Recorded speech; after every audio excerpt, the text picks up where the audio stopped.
isn't working at this moment. So like I'm not hyped for the stream. Is the desktop muted? Hang on. Can I do this in here? Oh, there we go.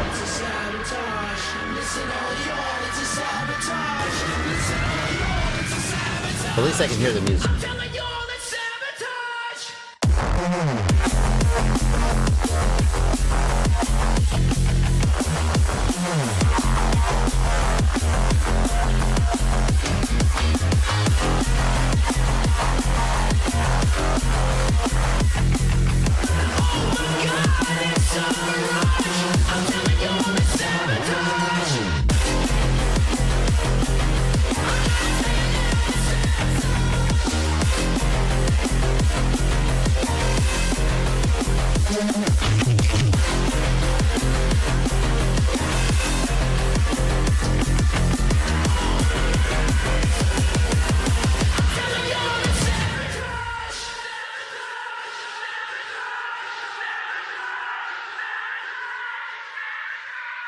So we don't get feedback. Hey, what's up, everybody? Welcome to the stream. It's good to be with you. It'd be better to be with you if my audio monitoring was working correctly. And also, oh, look, that's not a good look. All that crap was behind my door, but my door is closed. So you can, let's just get to the, yeah, here we go. Okay. Now, let's have a live stream.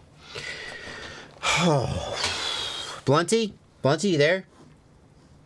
I'm here. Ah, Blunty's here. Good. You sound loud to me. Cause everything is. Ugh. Okay. I don't know. Just get my shit together. Welcome to the stream, everybody. It's good to be here with you on another Sunday afternoon for a Q&A. What's new? What's new in the world? Well, I'll tell you what's new here. Want to see something cool, Blunty? You might appreciate this. Look what I have. Oh. Yeah. I'm finally going to upgrade my camera setup. I don't know how. Are you into cameras, Blunty? You got a camera recently, didn't you? You're talking about doing some. Yeah. Well, maybe I shouldn't talk about that on stream if you don't want to. I don't want to. I thought about getting a new camera, but I ended up just getting a GoPro. Yeah. Oh, interesting. Yeah, I've been using these Lumixes. So you're not like a camera guy. You seems Correct. Like if you did get a camera, you would become a camera guy. Sure, that's how I feel like that's how people like us are. Is that anything you get, you're that guy. If it's advanced enough. Yeah. You know? So I decided to spend a little money and upgrade my camera setup. Obviously, I haven't.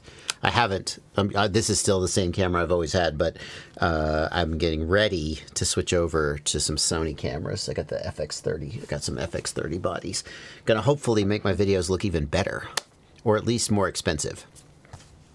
So I'm looking forward to that. I'm excited. I just discovered, literally this moment, this lens has, you can adjust the aperture here with this ring, which is a little annoying to me because this camera is just going to sit here and never be touched.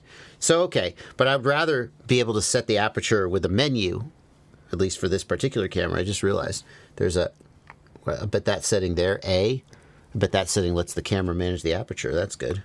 That's probably what I want. So, do I have a gimbal to suspend that camera on my FPV? I don't think the FX30 is global shutter. I'm pretty sure for a FPV cinema camera, you want a global shutter so there's no rolling shutter issues. And I'm 100% sure the FX30 is not a global shutter. And I don't know if he's watching the stream, but my editor, Fabio, he is a camera guy. He loves cameras, and cameras are his hobby as well as his profession. And he was like, "You should get the FX3. The FX3 is that's an APS-C sensor. The FX3 is the full frame version of basically that same camera. So that's like a $1,500 body with a $800 lens. So that's maybe like a $2,500 all up, roughly, maybe a little more, maybe a little less." The FX3 is like $3,600 for the body and $2,000 for the lens. So it's like a $5,000. And he's like, you should get the FX3. And I'm like, Fabio, I barely need like, if you look at the return on investment for these cameras in terms of like how much more money will my channel make if I have better cameras, like I'm already just throwing this money down the drain from a business perspective. I will enjoy having better cameras. I will enjoy knowing that the videos look better. It's not going to make me any more money though. So he's like, you should get it. You should totally get it. You need it. I'm like, no, I don't. Anyway. Yes, Skydozer FPV. That is exactly what happened. Skydozer has nailed it. My accountant said to me, if you had some expenses to make in December, go for it.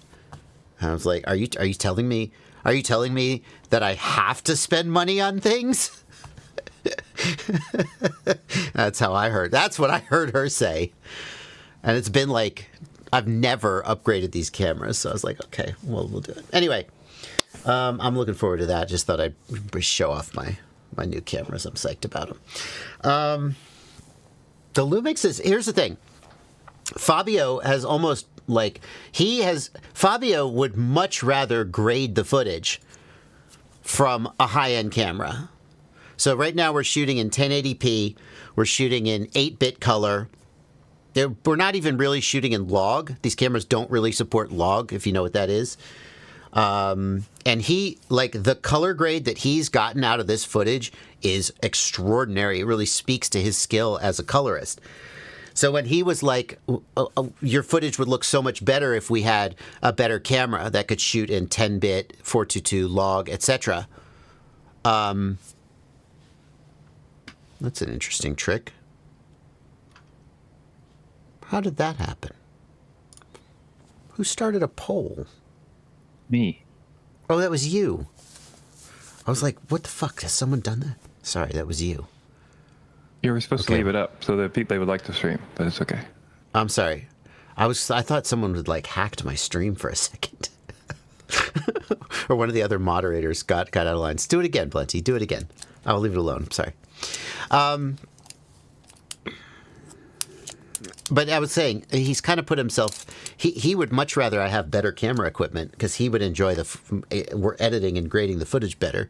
But he's done such a good job coloring my shitty cameras that I'm like, well, I don't know. How much better will it be? Well, I don't know. We'll see. Anyway, be that as it may. Let's do questions. Let's do questions. We're going to answer your questions. Is Knoxville getting any of the snow tonight and tomorrow? I don't think so. Wintry mix is the closest we came to snow, but it is cold. We got a new firewood delivery coming. Got a firewood delivery. Man, nothing pisses me off more than guys who say they're bringing you like good firewood. The last time they dumped a pile of wood and it was full of like shake, like little bits of bark and dirt and mud and little scrap pieces of gnarly wood. Like they had obviously just taken the tree and run the tree through, like there's a machine, I guess, that, you know, cuts it and splits it. And then they just gotten like a bucket and just dug up a bucket of wood and dumped it in the truck. And they had all kinds of crap in it, you know, dirt. Like, and I'm like, oddly shaped. Like I'm paying for split firewood. I don't want to get a bunch of little gnarly odds and ends. I mean, some is okay, but this was too much, you know. Or they're like, it's cut to 16 inches, and then they get it, and it's like really short, and it's only 12 inches, and then they stack it, and they're like, that's a cord. And I'm like, yeah, no, that's a cord in 2 dimensions, that's a cord, but it's only 12 inches deep, and if it was a cord, it'd be 18 inches deep. So you're actually shorting me on the wood. It's like, the trials of buying firewood. And my wife was like, who should we buy from? She's showing me all the different Facebook ads. And one guy's like, $50 a stack. And I'm like, how much firewood is a stack? That's nothing. A cord is like you buy a gallon of gas, and that's like a defined amount of gas. You buy a cord of wood, and that is a defined volume of wood. A stack is nothing. So we buy a firewood delivered tomorrow and keep the stove going. What's the best long-range analog antenna? Best, relative speaking. I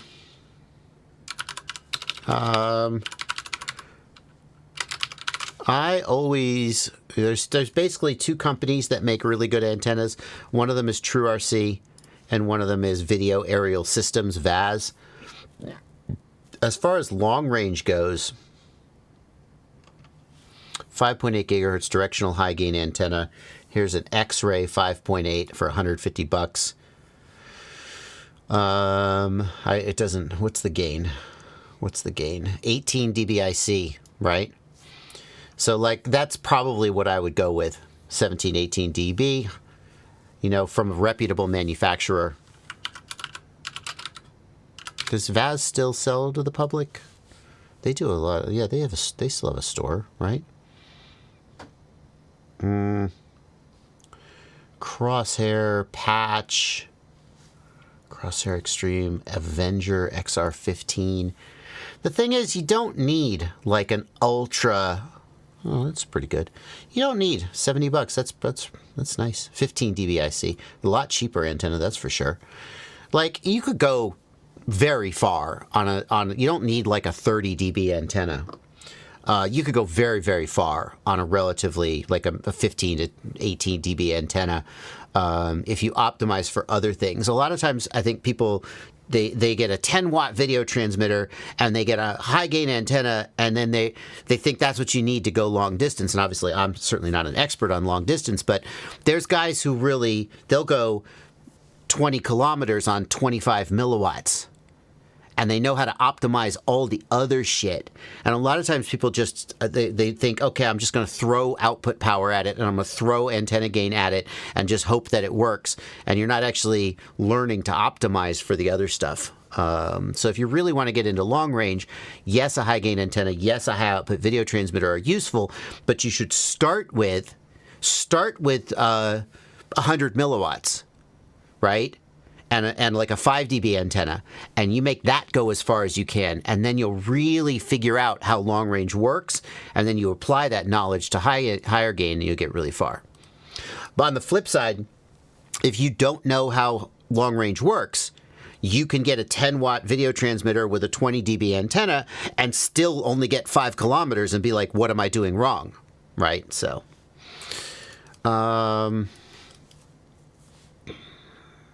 let's see here. Recommended battery for the GEPRC Mark IV 7-inch. Do I need EC5 connectors? No. XT60 is fine for a 7-inch. It's not going to pull enough power to need an EC5 or an XT90. A 7-inch doesn't pull that much. Recommended battery, something in the 5,000 to 6,000 milliamp hour lithium ion, or like an lithium polymer, or like an 8,000 milliamp hour 6S lithium polymer. Something like that. What I would do, honestly, is I would just look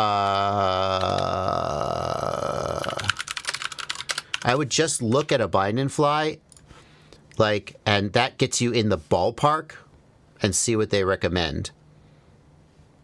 So 4,000 milliamp hour lithium ion, 8,000 milliamp hour lithium ion, 3,300 milliamp hour lithium polymer.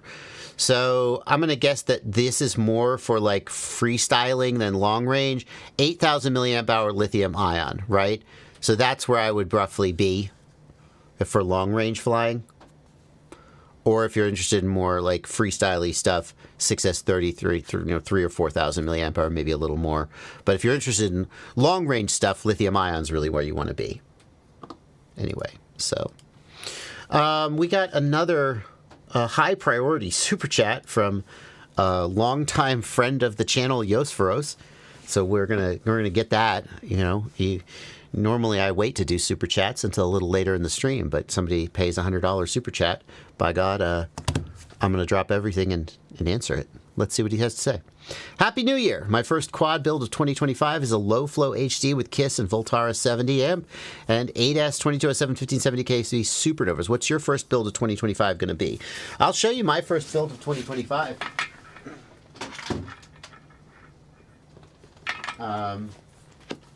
Here it is. My first build of 2025. Can you see what frame it is? It's the AOS 5. AOS 5 with Supernova motors. TBS Lucid H7 flight controller and ESC. Yeah, that's about it. Did I leave anything out? No, I think that's everything. Anyway, yeah, that's my first build. I actually just finished it today. Feels like I left something out. I don't know. I'm sure I'll come back to it.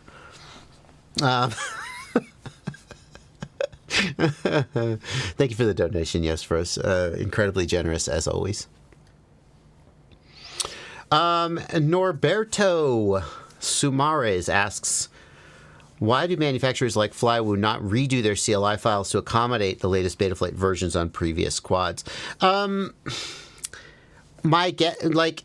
got it, they're ready, they're selling it, they know the ins and outs. Why would they do the work? Why would they do the work to do it? They got a working product. There's no value in it for them, is the takeaway. They can still sell it. If they change it to a new version of Betaflight, there's a risk of introducing a problem. By the time you've sold 500 units of a product and you know it's not like got some defect that's going to screw you over, there's a big potential risk of then changing it. And there isn't really an upside. It's not like anyone's going, wait a minute, that drone doesn't come with the latest version of Betaflight. I'm not going to buy it, right? As long as it's not a preposterously old version of Betaflight, they still sell them. So there's just, it's just very basic economics. That's my opinion.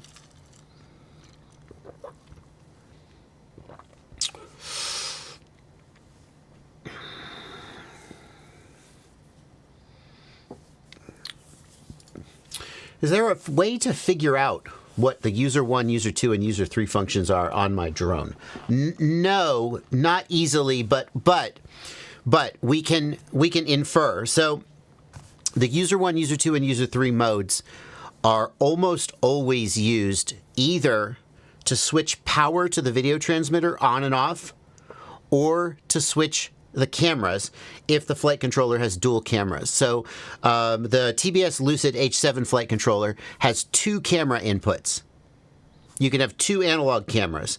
A long time ago, there was a thing called a cheater quad, where you would have one front-facing and one rear-facing camera, and you could switch them, and you would set your controller up so that when you switched the rear-facing camera, the roll axis and the yaw axis invert. So basically, you flip a switch, and suddenly you're just flying your drone backwards. It's pretty cool. People would the reason they called it a cheater quad is the very first guy to do it. Well, the first guy to come to prominence anyway. I don't know if he was literally the first guy to do it. He did this video where he flew backwards down the road. And the GoPro, it looked like he just, and then suddenly he's flying backwards. And people were like, did he reverse the footage? Like, how did he do it? And it turned out that he had a cheater quad so that he was seeing, to him, it looked like he was flying forwards because he just flipped to the rear-facing camera. Okay, it's cheater quad. If you search for cheater quad, KWAD, I have videos about the cheater quad. We did a Rotoride episode about it too. It's kind of cool, but never really took off. But you need a camera switcher to do that. You can have a forward-facing and a downward-facing camera if you're trying to do reconnaissance stuff. If you're trying to do search and rescue stuff, you could have a downward-facing. You could have a thermal camera, and you could switch between the regular camera and the thermal camera. These are all reasons to have a camera switcher on your flight controller. The user mode would switch between those things.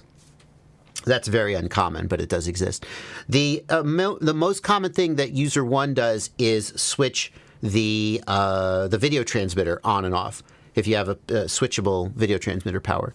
The user mode could also be used to switch LEDs on and off. If you have programmable LEDs, then there's a mode called LED low that tells the programmable LEDs to turn off. But some drones, like was it the Fly Lens? They don't have programmable LEDs. They just have an LED strip around the outside, and you cut power to it. And the user mode is what cuts power to the strip. So that's what the user modes are for.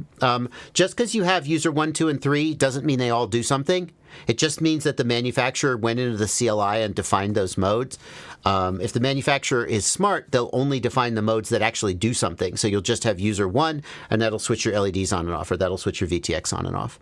And if you see user 1, 2, and 3, they may not do anything at all. They could have just been defined in the CLI and just sitting there. But the flight controller documentation is what you have. You have to look for those features. Does it have switchable power? Does it have camera switcher and so forth? Okay. Do you think the Radiomaster Pocket is okay for a first radio? Yeah, I think it's one of the best choices for a first radio that you could buy today. The price to value on the Radiomaster Pocket is insane. The quality is good enough. Like, it's not the most premium radio, but in terms of like reliability, durability, it meets Radiomaster standards, which are quite high. And I think it's like, unless you have the budget to get something like a Boxer or a GX12, in which case go for it. But if you're trying to get into the hobby on a budget, I think the Radiomaster Pocket is like just the one to get, period.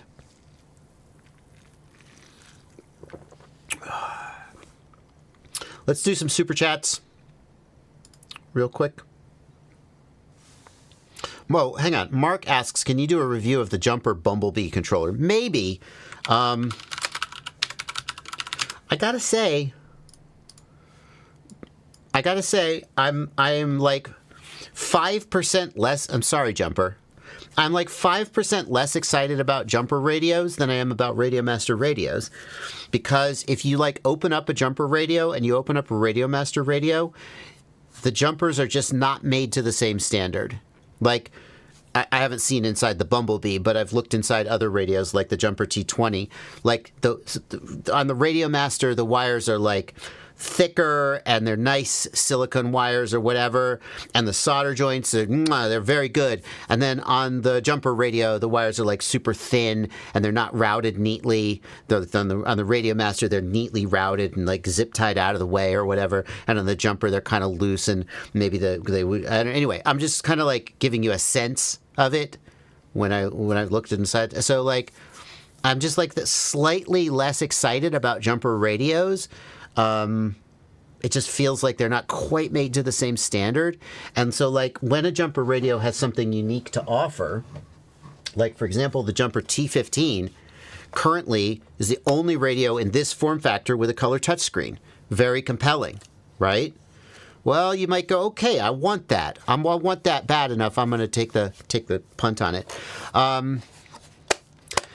But like, I just, when I review and when I recommend a product, I get a warm fuzzy. When I review a Radiomaster radio, I feel confident that the build quality of those radios, it's not perfect. Nothing's perfect, but it's good enough, and history has proven that it's good enough that like, I'm not going to go, be up late at night wondering if someone who bought that radio and had a bad experience is going to be cussing my name. And like with the Jumper products, I'm just that little bit less confident. And so if there's a Radiomaster product that fits the same niche as the Jumper product, then I'm kind of just like, I'm just going to review the Radiomaster product and recommend it, right? So I look at the Jumper Bumblebee and I'm like, well, is this basically just a Pocket? It's $109. It's way more expensive than a Pocket. And I don't know. I haven't like dug into exactly what it's got. But it would have, like the T15 I was excited about because it fit a niche that nothing else was filling. I just don't know. I guess that makes me a bad reviewer in some ways, because a reviewer should like, you shouldn't have like a brand preference. You should, and it's not like I'm blacklisting Jumper. That's not what I'm saying at all. And I don't think you should blacklist Jumper. If you want to buy a Bumblebee, go for it. But like, I'm not as excited. I'm like 5% less excited, just because of that reason. Anyway, what do you think the best compact radio is right now? The best compact radio. Zorro, yeah, like around that size. So, or do you think they're different? You know, like people in chat, a lot of people are talking about Pocket, and a lot of people are talking about, you know, yeah. So the Pocket, now that you can put the doesn't the Pocket have HDZero gimbals now? Didn't they release HDZero like nano gimbals for the Pocket? HDZero nanos, yes. So the Pocket, like the build quality of the Pocket, I think the gimbals certainly were one thing that might hold it back from being like, I'm going to make this like my full-on daily radio, although some people did do that, and there's nothing wrong with the factory gimbals, but some people would say that if they want to make it like, it's my daily driver radio, they want to have a little bit more premium gimbal.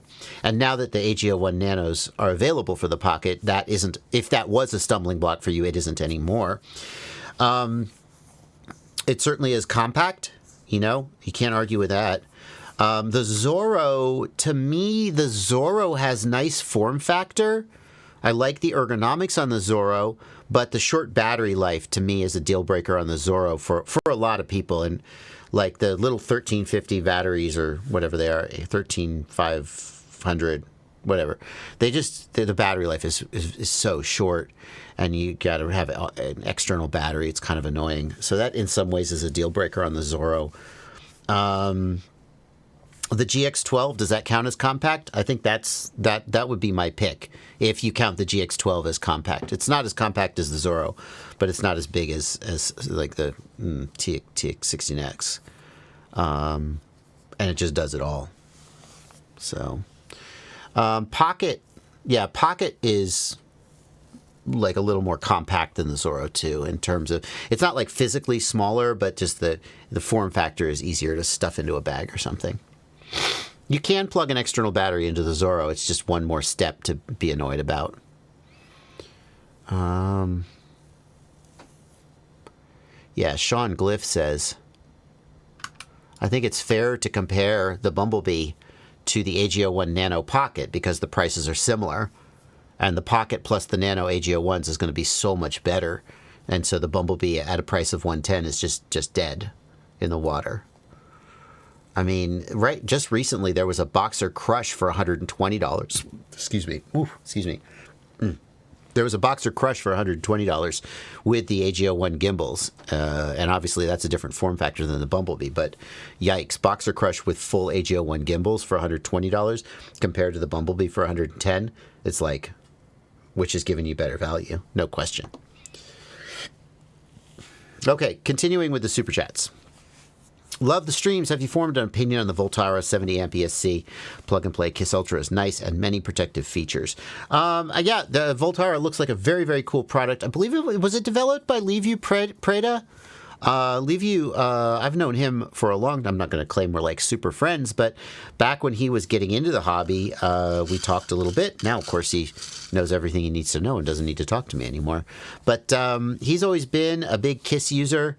Flew the original KISS flight controllers. Now I believe he flies KISS Ultra, and the Voltara ESC is a pretty amazing ESC. There's a fella who builds these 300 mile an hour drones. 300 kilometer an hour probably.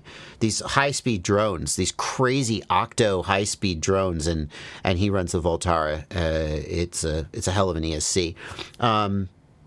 You really want to fly KISS Ultra with it to really get the best out of it, and so it's not something that I've jumped on the train about, but looks like a really good ESC. Thank you, Garderoder.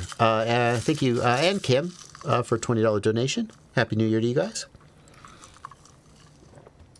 Thank you for a $5 super chat from Guacamole for you.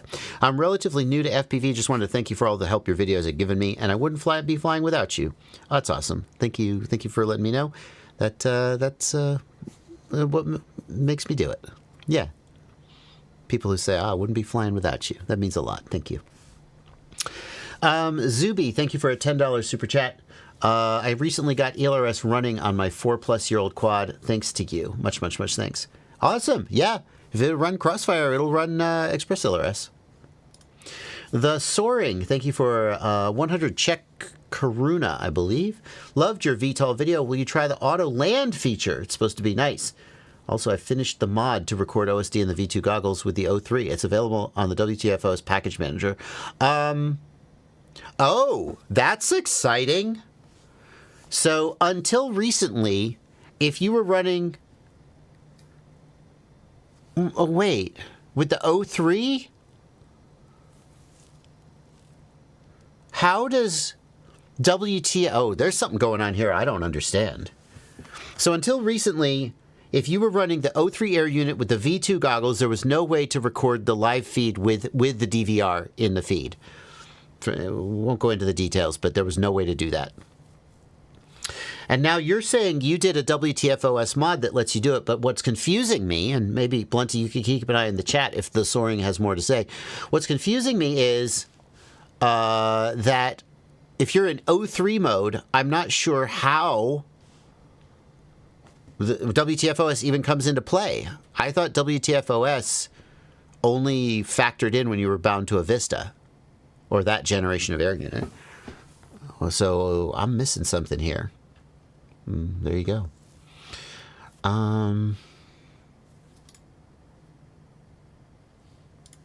Yeah. Elliot Kincaid. Oh, will I try the Autoland feature? Yes. I've used Autoland before. It wasn't in a video. It worked pretty well. It was part of a nav mission. We were testing out. It was just a simple little nav mission, fly in a circle and then land. But it did a great job. And basically the plane just sort of establishes a glide slope towards the home point or towards the final waypoint and then just disarms 5 feet above the ground. And of course, there's a little bit of give and take there because the barometer is only so accurate. But then it just kind of glides until it touches the ground and did a pretty good job. I don't think I'll be doing that at my house because the landing area is surrounded by trees, but it'd be interesting to try it out. And I think it works pretty well. Okay, Elliot Kincaid killed another flight controller. Thank you for a $20 donation. Elliot, I have a stack of them now, so I used a 5-volt Beck and it flies great. But now I have 0 volts in my OSD. How do I get around this? Why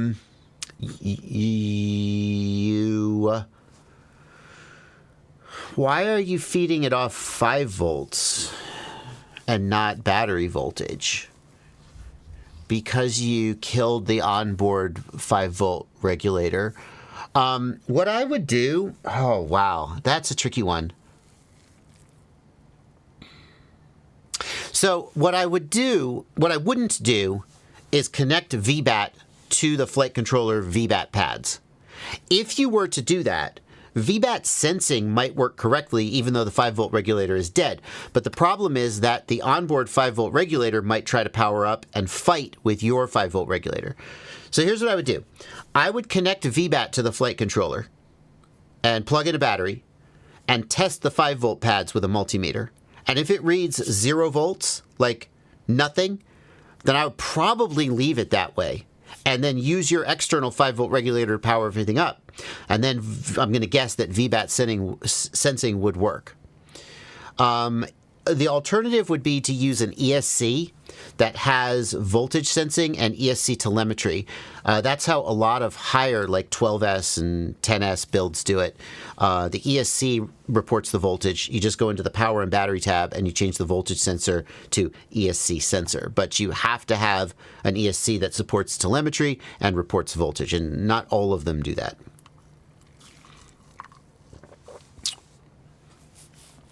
Shadi Queen Jumat says that the O4 has minimum 31 milliseconds latency. That's an interesting claim. Isn't it the case? Haven't there been rumors? Blunty, can you weigh in on that? Do you hear any rumors about the latency of the O4 system? No idea. No idea, huh? Okay. Why does Neo Flyer say we can't trust you? What have you done to him? No idea. And Neo Flyer, you better watch it. Blunty's ban finger has no safety. It is a hair trigger. He will ban you for very little. I hope you're joking.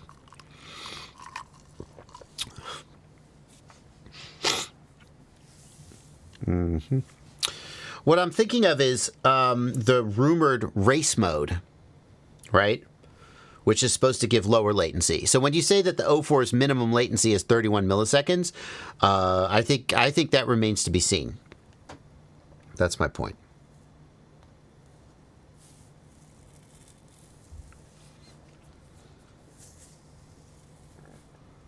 Okay. Quad went into GPS rescue, says Peter Jacob. Thank you for 10 euros, Peter. TX signal is okay, but nothing worked. Disarm beepers, etc. When I powered down the TX, the quad beeper started. Not being able to disarm or regain control was scary. Peter, once the quad goes into GPS rescue, it then flies towards you. Once it regains signal, it does not give control back because the quad doesn't know that you know that you have control. So what they don't want to happen is that, and I assume we're talking about beta flight here, because you said GPS rescue. It flies towards you, signal comes back, and it goes, okay, you got the controls now, and you have gone, well, it's returning to home. That's good. I'm gonna get a soda. I'm gonna get a snack, and you're not paying attention. And now beta flight's not flying the quad, and neither are you, and it crashes. So what happens is when you get signal back, you have to deflect the sticks. And I think it's like 20% deflection, 15, 20%. I don't remember the exact number. It's configurable, and I don't remember what the default is. So as it's coming back, when you see in the OSD that it's no longer in failsafe and it's just doing return to home, you move the sticks and you'll get control back. But if you just kind of like barely move the stick, you know, and you don't move the sticks enough, it keeps control. That's how you get control back. This is a really common question and a really common point of confusion with beta flight, because people think as soon as the signal comes back, they should have control. And that's it. You have to deflect the sticks more than you might think to tell the flight controller, hey, I got this. And then it'll hand it back over to you. On Betaflight 4.5, wouldn't it auto land? Yes, I do think it would auto land. Thanks to you, my Manta VTOL flies again after a year. Aw, yeah. My VTOL video. I flew that T1 some more. I flew it into a gosh dang tree, if you didn't see this morning's video. How come you were covering that quad up so much, Bardwell? Are you hiding from something from us? Oh, thank you for a $20 super chat, Alexander Barker. Yeah, I'm hiding something from you.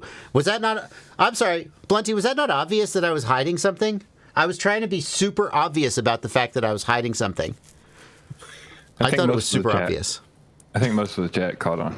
I think he's being sarcastic. Yeah,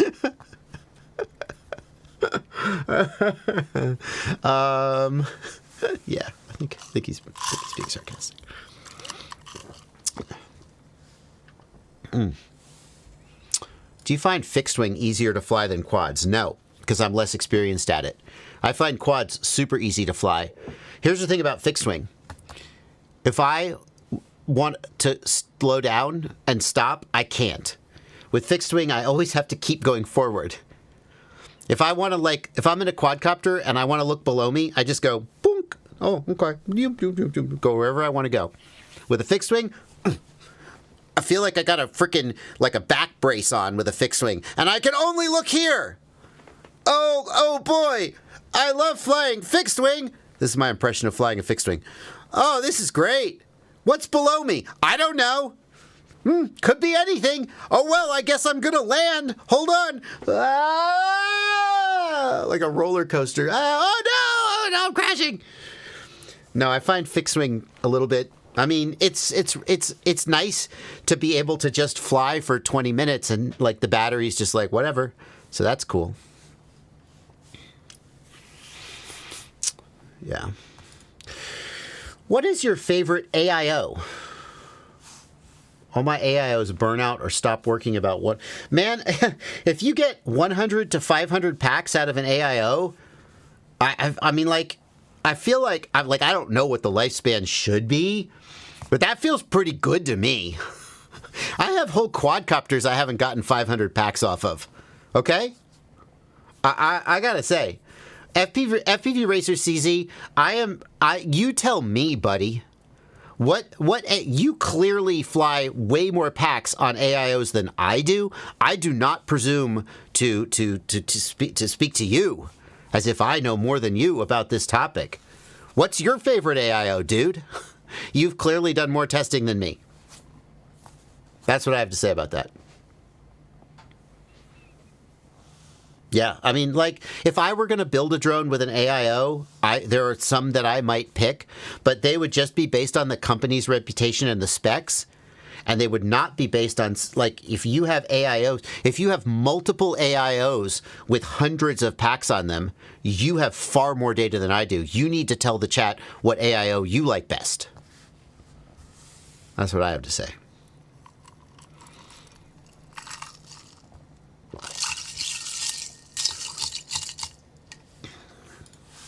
Seriously.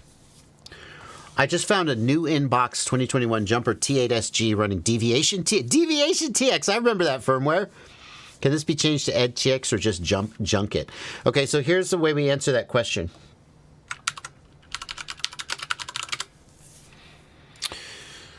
We just go to the EdgeTX Buddy website. This is where you can flash EdgeTX. And we type Jumper. And we look at the options. You said Jumper T8SG, right?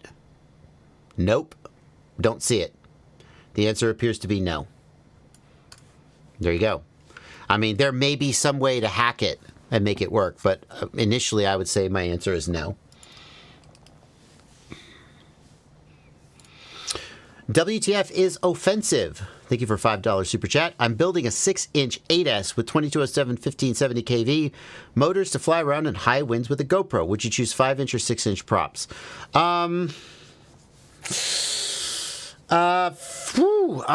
That's a tough one. So I don't think there's any doubt that 6-inch props are going to do better in the wind than 5-inch props. 5-inch props are going to do okay, but you said high winds. So that makes me think bigger props are going to help you more.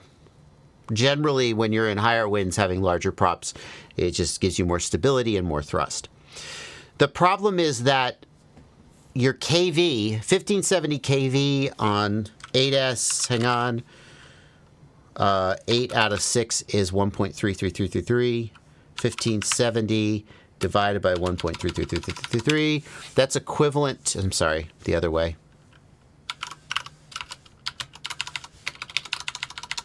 That's a 2100 kV on 6S.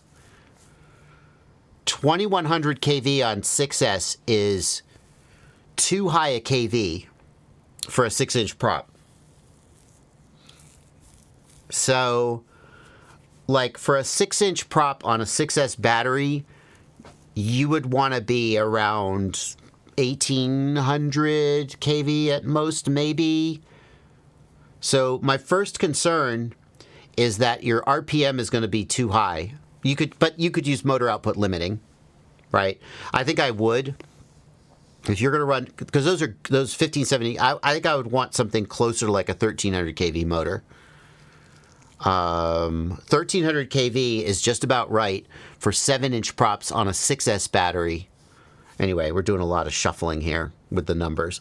So I would definitely use motor output limiting to reduce the RPM of the motors. But then the other thing is that those 2207 motors, are they the Supernova motors? That's good. The 2207 motors are a little bit small for a 6-inch prop. You're a little better with like a 25 or a 24 millimeter motor. But if they're the 2207 Supernova motors from AOS, those are actually a larger stator. They have a little bit more volume, and so they're probably going to be okay. So I'm not sure that's the ideal motor for that build, but I think you can make it work. Anyway, there you go. Super Deluxe, thank you for a $2 donation. I'm not going to jump up out of my seat and do 10 push-ups right this minute. because we're streaming here. But thank you for the donation. 2506 1350 kV. Oh, that's better. If you're going to go 6-inch props, 2506 1350 kV is way better. Again, let me check the math. So, because I know 6S kVs off the top of my head, so I just convert. So 1350 kV times 1.33333, that's equivalent to 1800 kV at 6S. So you absolutely can run a 6-inch prop at 1800 kV on 6S. It's a little high, but it'll be okay. And that 25 millimeter stator is going to do way better with the bigger prop. So yeah, I still might do a little bit of kV limiting depending on your balance between top end power and flight time. Scott Perry, thank you for a $5 super chat. I'm upgrading from analog 5 quads and O3 is $170 each. I'm upgrading from analog. 5 quads and the O3 is $170 each. Thinking to go to HDZero for versatility or wait for the O4. Here's the thing, man. First of all, no one knows when the O4 is going to release, but based on the timing of the leaks and just generally sort of the zeitgeist, it feels to me like it's close enough that probably you should wait if you're about to make a big purchasing decision, right? There was a time when I would have said, who knows how much longer it'll be. The rumors hadn't kicked up, the FCC certification hadn't happened, all that stuff. And I was like, no, spend your money, don't wait, right? And then eventually we enter the window where who knows when it's going to be, but it feels like rather than making a big purchase now, it would be worthwhile to wait, right? The other thing is that my printer just kicked into gear. Okay. The other thing is that, it'd be like if you said to me, I'm thinking about buying a new car, and I'm torn between a Toyota Corolla and a Ford F-150. And I'm like, whoa, hang on. If you said, a Honda Civic or a Toyota Corolla, I'd be like, oh, interesting. Which of those is better for you? But you're comparing HDZero to DJI, and those are very different beasts. The things that they're good at are very different. And if you're not sure, if you're like, I could go either way, I'm not really sure. I think you really need to, you should be clear about that because they're going to give you a very different experience. And you should be clear about that before you make a purchasing decision. No one should really be on the fence between HDZero and DJI O3. They're both FPV systems, right? But either you want a big 4-wheel drive truck or you want a small fuel efficient car.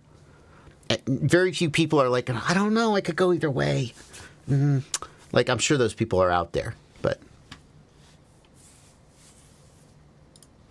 Michael J., thank you for a $5 super chat. Speaking of 2025 drones, considering you never forget to mention things, do you have a 2S build you're working on? No, I don't have a 1S or 2S build I'm working on at this exact moment. Sorry. I don't like building 1S drones. I like buying them and flying them until they break and then throwing them in the trash and buying another one. Is that not how y'all do it?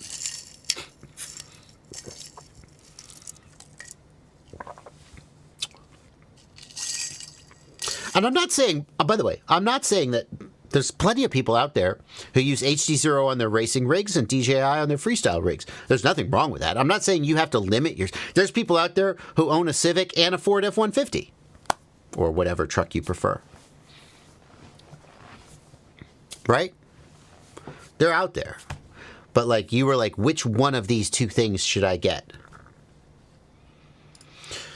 Little one-on-one asks, can you do an episode on making ELRS 900 megahertz receivers into a PWM receiver? We need other options for PWM receivers on different frequencies. Yeah, that is pretty annoying because you can get 2.4 gigahertz PWM receivers, but not 900 megahertz ones. Here's what the people I know who are doing that are doing. They're buying this. Is it this one? No. That only actually works with a Crossfire receiver. This is the one. It's this one. And by the way, if you use this and it F's up and crashes your plane, Don't be like, Bardwell recommended it. But I'm just telling you, this is a device that does what you're asking for. Takes a crossfire signal in and it outputs PWM to servos. So you could take a 900 megahertz Express LRS receiver, connect it to this, and then boom, you could run servos off it. Yeah, here's the other one. I don't know what the difference is between these two. Here's the other one that I've seen people use. This is a Maytech Crossfire to PWM converter. And again, what's the difference between them? I do not know. Will they crash your plane? I do not know. But they are a product that will give you what you want. I really think Radiomaster is going to release PWM 900 megahertz receivers soon. Like, because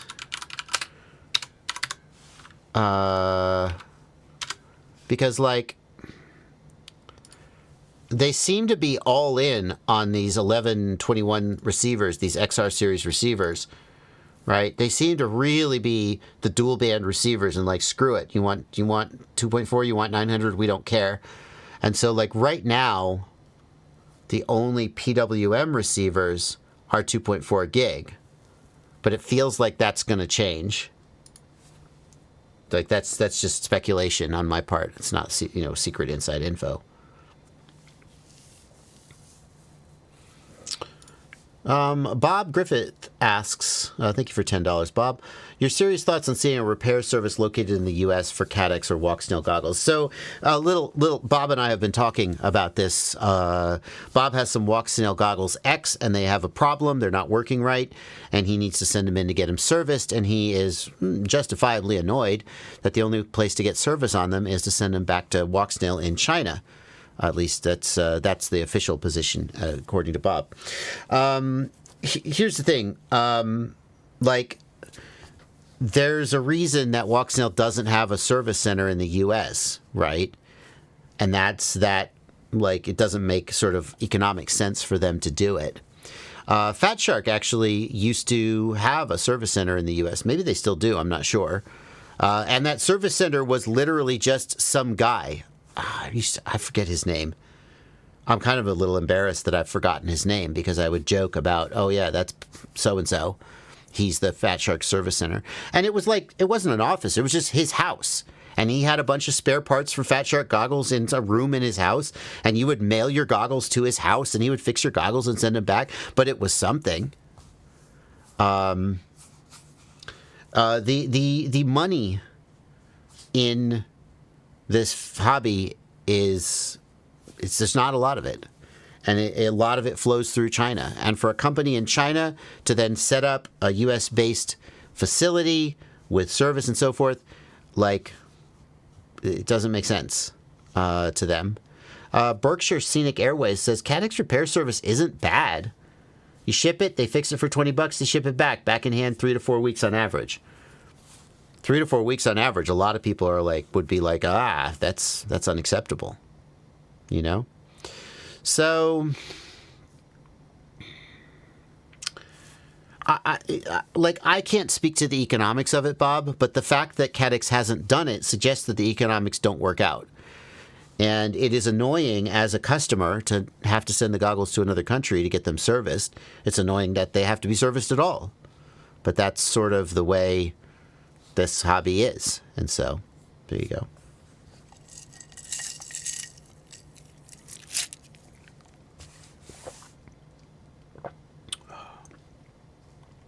So Bob, being who he is, he just bought a second set of Goggles X.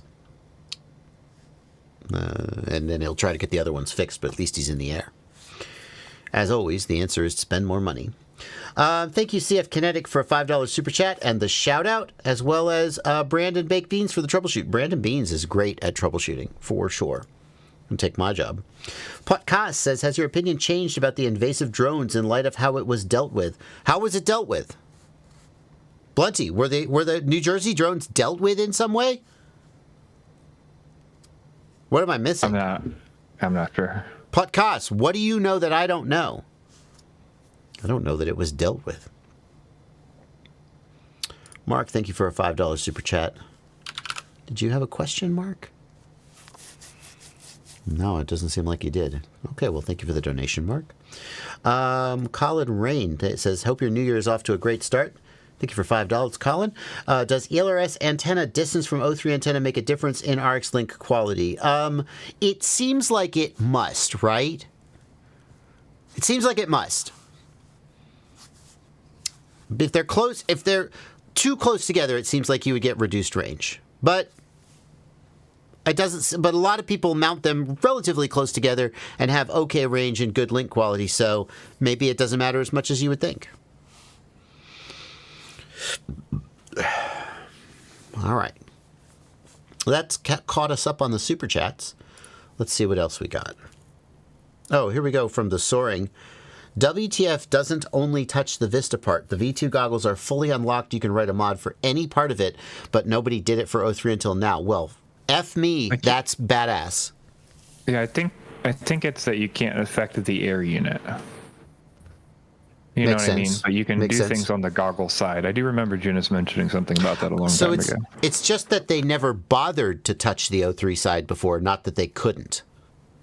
Yeah, they basically said, like, hey, we're not doing any, like, routing of the actual O3, and we're not going to affect, like, the over-the-air stuff on O3. But then nobody wrote any plugins, as far as I know. I remember Jonas mentioned that, but it's been a long time. Matter Hatter says, look at New Jersey in a loft. I'm going to guess that there's a no-fly zone, that they put a no-fly zone up. But did that stop the drone sightings?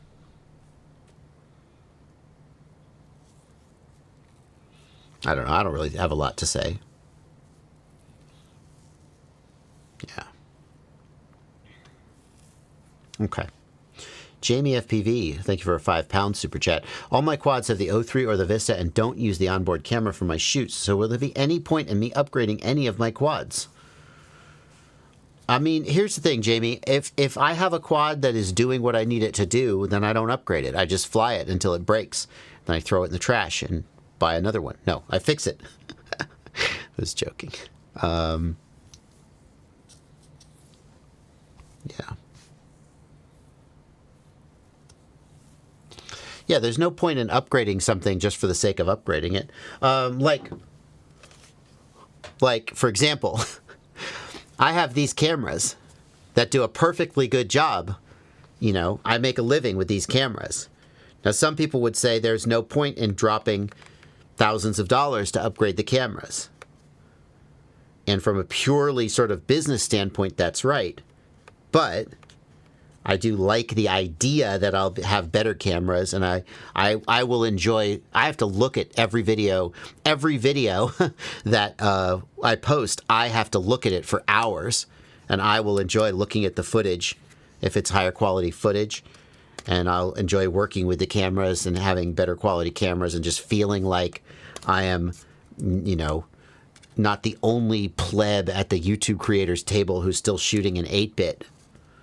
You know, but fundamentally, like, my motivation for upgrading these cameras is you know, there's a little bit of a reason to get higher quality footage, right? And then a little bit of, well, I just felt like doing it. So like, you've got the O3 and the Vista. If those quads to you are just tools to do a job, then don't touch them. Just run them till the wheels fall off, metaphorically speaking. If you're kind of like, well, I kind of want to try an O4 whenever the O4 comes out, okay, yeah, go for it. But especially, here's the thing, especially if you need them to make a living, just upgrade one of them and then test it out thoroughly before you, like, could potentially lose money on it. Okay. All right, we're going to pause the super chats. We got a couple more super chats that have kept coming in. We're going to pause the super chats, though, and we're going to go back to the regular questions. And we'll get back to the super chats in just a bit. Can drones be protected under the Second Amendment, Super Deluxe? Here's the thing, Super Deluxe. This is what I keep in mind whenever someone tries to make a clever argument, a clever legal argument. The law is not a puzzle where if you figure out how to slide the pieces into a certain position, then you get a certain outcome. The law is interpreted by humans.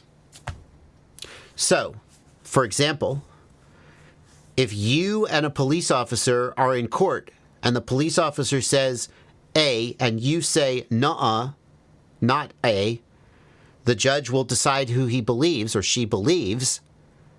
And it doesn't matter who's right or what the law says.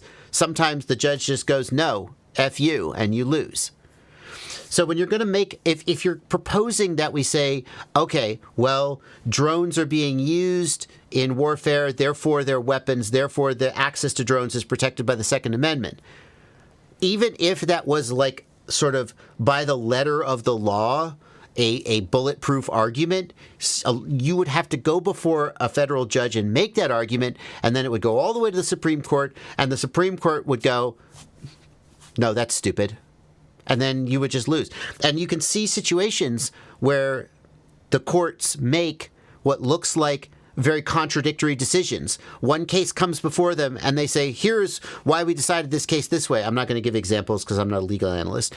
And then another case comes and it's like, well, if you decided this case this way, then surely you must also decide this case this way. And then they decide it the other way. And they're like, nah, because it was a Tuesday.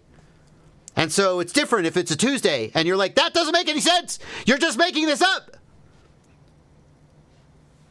And they're like, what are you going to do about it? Impeach me? So, like, the chances of the Second Amendment argument being supported by a court are, like, zero. At which point, it's totally specious. I also don't think it really has a legal basis. Like, I can hit you over the head with a brick. Does that make a brick a weapon and therefore it's protected by the Second Amendment? No. No one would accept that argument. Anyway, that's my take. What's the best budget O3 drone? Either the GEP-RC Vapor or the iFlight Eco. iFlight Eco, ECO, GEP-RC Vapor, VAPOR. That's it. I have reviews of both of them. You can search them on my channel.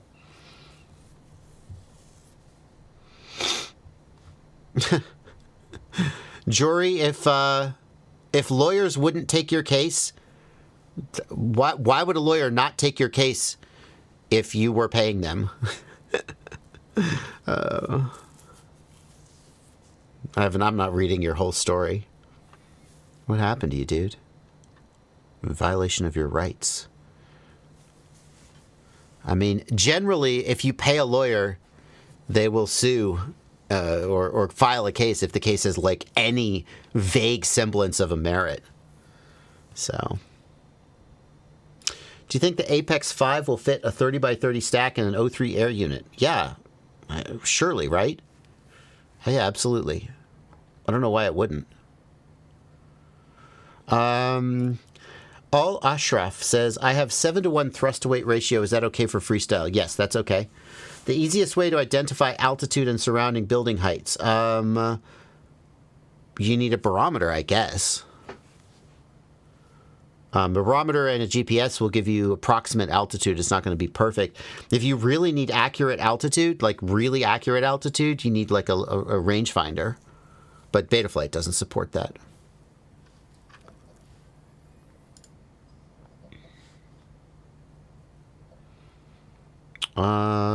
So like, you know, as a rule of thumb, a 5-inch drone makes something like 4 kilograms of thrust, roughly. And let's say at its lightest, it might weigh 600 grams, which is a 6.6 thrust to weight ratio. So I think a thrust to weight ratio around 6 to 8 is pretty typical for like a 5-inch freestyle drone. Carbon Cubs, I've seen the boner quad making a comeback on Reddit too. Everybody's building bone drones. If you don't know what a bone drone is, a bone drone looks like this. This is just one example of the bone drone. People have latched back onto this bone drone. It's basically a drone where the motors are very close together on the roll axis. It has like very little roll authority, but it can fly. And people are like, Reddit has just like latched on and is loving these.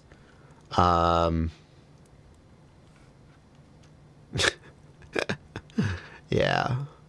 They look funny, are easy to transport, and can fit through tiny gaps. They're very cute. Kind of novelty. They're like, don't fly great because the motors are so close together on the roll axis. But as far as the novelty goes, it's really something. And let's see if there's any flight video in here. We got any flight video? Yeah, we do. Let's see how it flies. No music, please. I mean, it flies. You do some snap rolls, you're going to see how it flies surprisingly well. You know? It's got some roll authority. It's got any roll authority. Come on, do a snap roll. I want to see it. I want to see a snap roll. It's got to accelerate. On the one hand, it doesn't have a lot of leverage because the motors are so close to the roll axis. But on the other hand, the weight is very centralized. Maybe that cancels itself out. Well, no, it can't, because if that cancels itself out, then if the motors were on the, you'd get an asymptote as the motors approach the roll axis. Oh, he's going to do it. Nope, he's not going to do it. Come on. I want to see a roll. No, I don't get to see a roll, do I? Oh, there's one. That looked like it might have been a roll. Oh, he's getting it. He's getting on it. All right, so that's a bone drone. It's cute.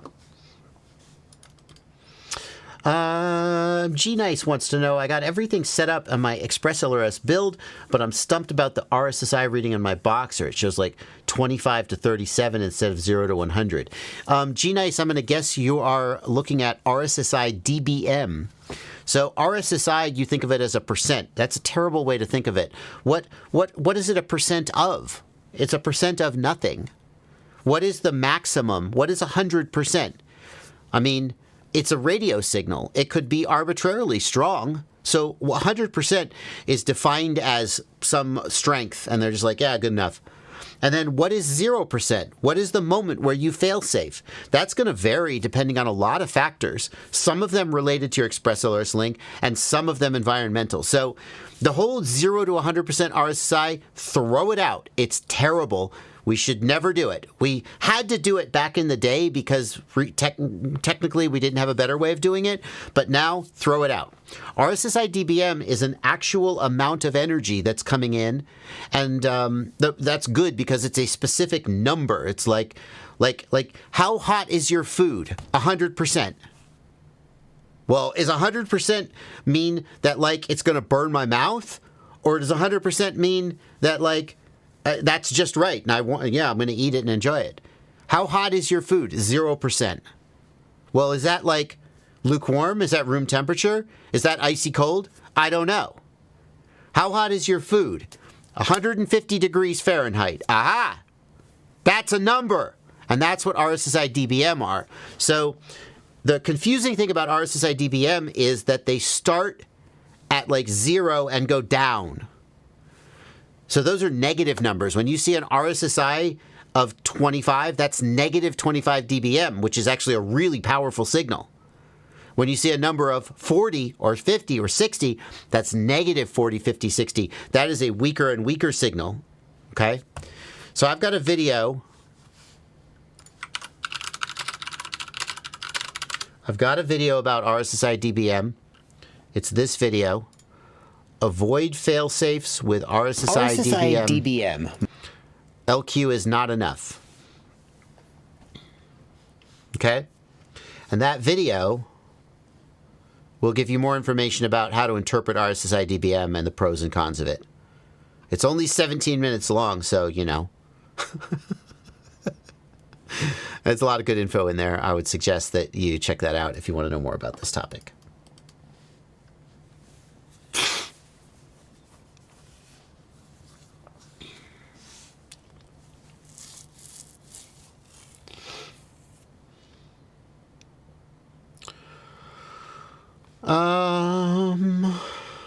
Let's see. Oh, let's see. Oh, the Soaring left this as a super chat, so I would read it quicker. Thank you for the donation, the Soaring. Did you start from fixed wings when you got into the hobby? I did. My first RC aircraft. My first RC aircraft was a balsa wood airplane that my uncle gave me when I was 15. We went to visit my uncle. It was in his basement. He was like, "Yeah, you can have it. I never fly it." It was a gasser. It wasn't literally gasoline. It was like nitro fuel. And we had to figure out how to get it home because he lived in New York City and we lived in Georgia. And obviously, it was a big thing to ship. I remember it was a bit of a hassle to ship it, but my parents made it happen because it was quite a generous offer. I flew it for a while. I loved it. I crashed it.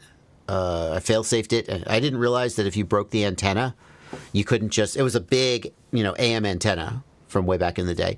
And I didn't realize that if you snapped that antenna accidentally, you couldn't just solder it back together and expect it to be as good as new.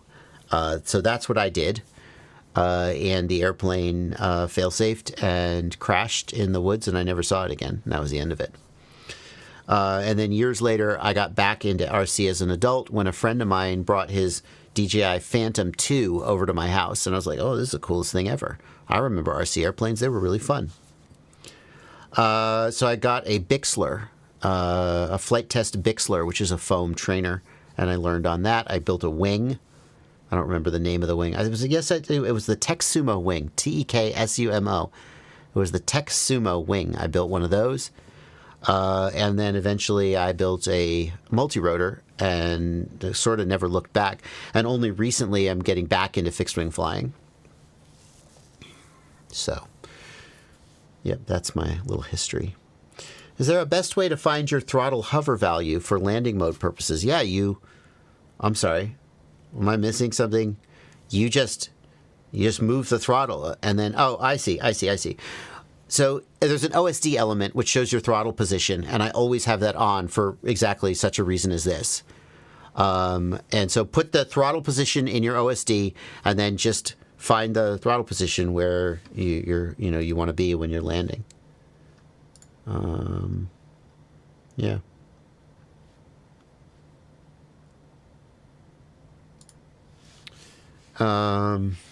Yeah. Joji? Ooh, I wonder how to say that. I'm not sure how to... Johi? Because sometimes an X is also a J sound, but not in any language that also has a J. Oh, that's really confusing me. Joksy? Maybe it's a X. Anyway, they ask, does anyone here mix and use ELRS for control and DJI for VTX? Yeah, lots of people do that. Juicy? No. Jokesy? I think Jokesy makes the most sense.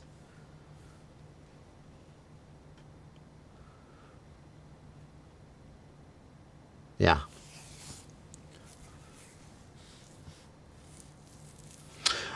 Yeah, lots of people do that. That's recommended, in my opinion.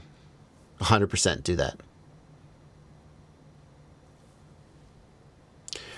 Sprayer FPV says both flight controller and ESC are Dshot 600 capable, but when I try to switch from 300 to 600, it reverts to 300. Here's the problem. So, first of all, not all flight controllers can do Dshot 600. If you have an F4 11, it's too slow to run. So hang on, back up. The first thing to keep in mind is that Betaflight will limit which Dshot you can choose based on your PID loop frequency. Okay? So hang on. I want to actually plug in a flight controller because this virtual flight controller is screwy. Sit tight.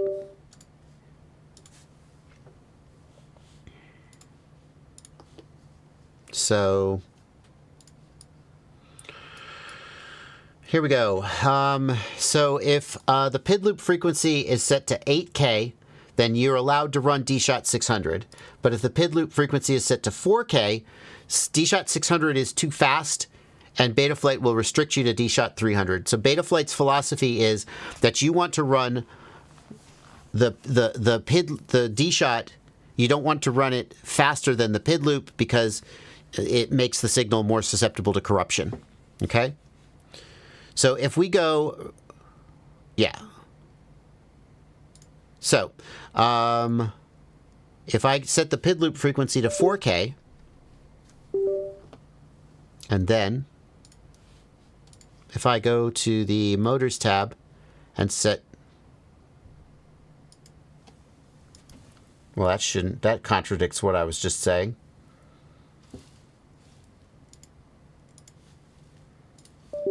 Wait, is this an old version of Betaflight? Hang on. What version of Betaflight is on here? No, 451. Fuck.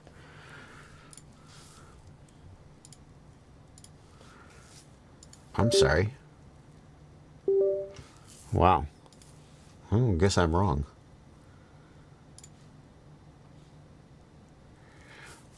Okay, this is an F7. Maybe, okay. Okay, back up. Betaflight will allow you to run it faster. It must be, okay. Well, then I take it back. It must not be, it must be the gyro update frequency then. I don't have a flight, so you must have a flight, what flight controller do you have? I don't know why I didn't ask that to start with. You must have a flight controller. So if your gyro is running at 4K, no, it'll never do that. What it's about only if you turn the Bosch gyro. gyro? Yeah, okay. It's only the Bosch gyro that runs at 3.2K, and I think that, I'm not even sure about that anymore. What if I turn bidirectional on? The other thing is that there's flight controllers where the processor isn't fast enough, and it'll refuse to do it. Like I think in F4 11. Nope. Still Dshot 600, Okay. 4K. Must be only the F411 then, right, that does that? Well, and the Bosch, I guess I don't know that for a fact. The Bosch gyro runs at 3.2K. Will it refuse to do Dshot 600? I don't see why it would. What flight controller? Bro, you have to tell us the exact flight controller. Okay?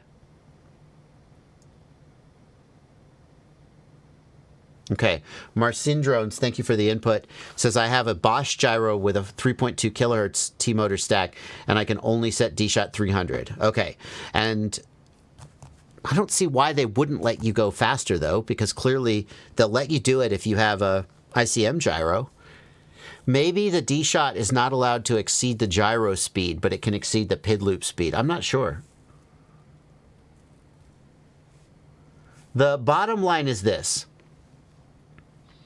Some flight controllers and some combinations of settings will refuse to let you use Dshot 600, and obviously you have one of those.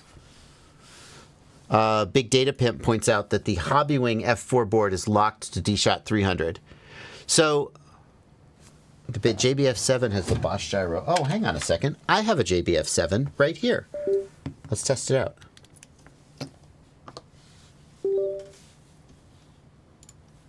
That's my flight controller. I haven't used one of those on a build in a long time. How about that? Don't tell anybody.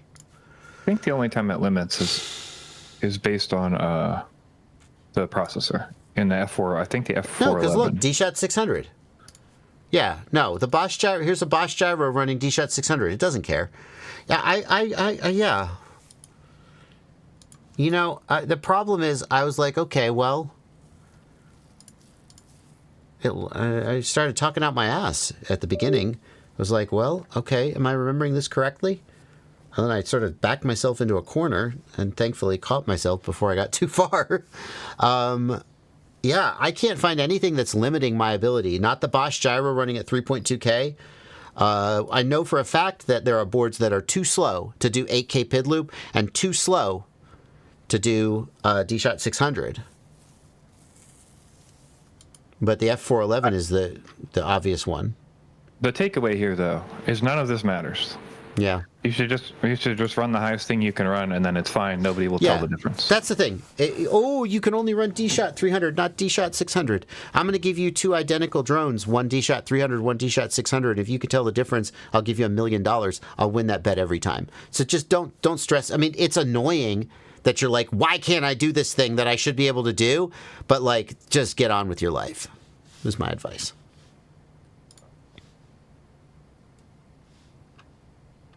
Okay. Any thoughts on putting LED race wire on larger birds?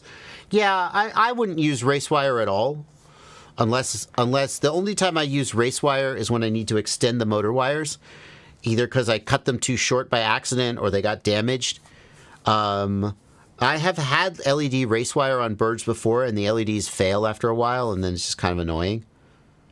So I don't think that the current carrying capacity of the PCB is an issue. Even though it's like just a little thin PCB, the actual current carrying capacity of the traces is way more than you think. Yeah. No, Big Data Pimp, I just mean the LEDs stop working. In my experience, they like burn out.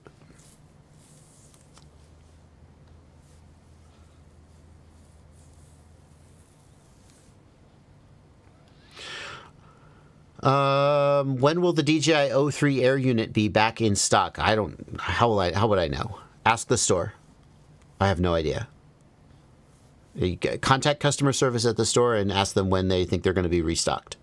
That's what I would say.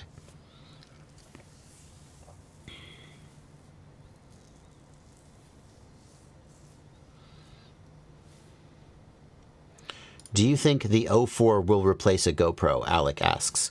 I can't speak to the O4 because it isn't out yet, but I can tell you that many people are replacing their GoPros with an O3. So if you assume that the O4 is going to be as good or better in terms of image quality compared to an O3, then the answer is yes.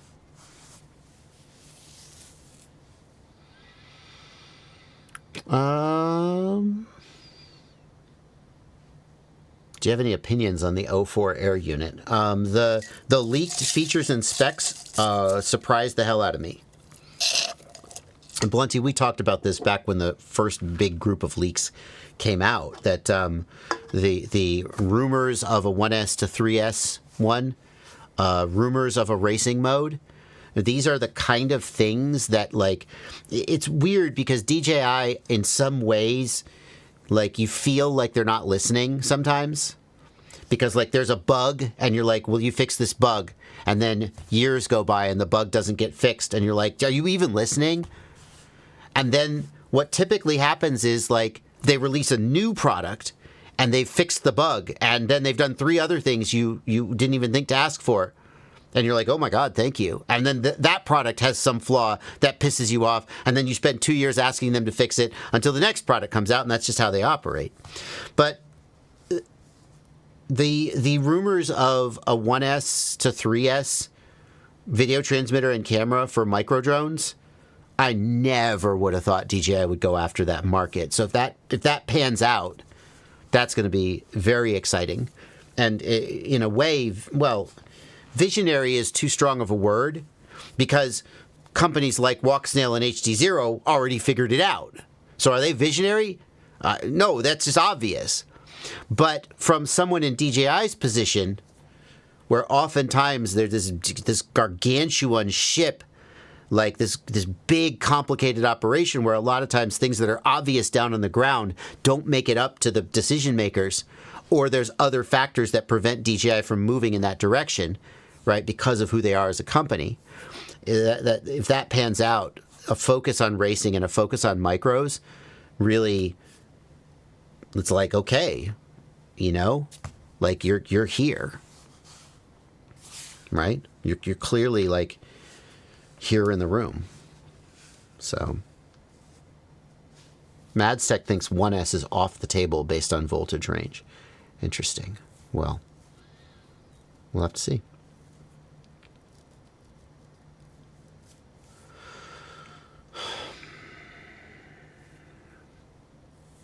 Can you set up link quality with an R9M? I don't know. Does the chat know if the FreeSky R9 system supports proper link quality?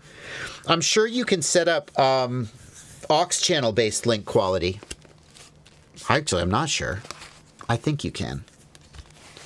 Does R9 support proper link quality? Don't use R9. Don't use R9. Why? Don't do it.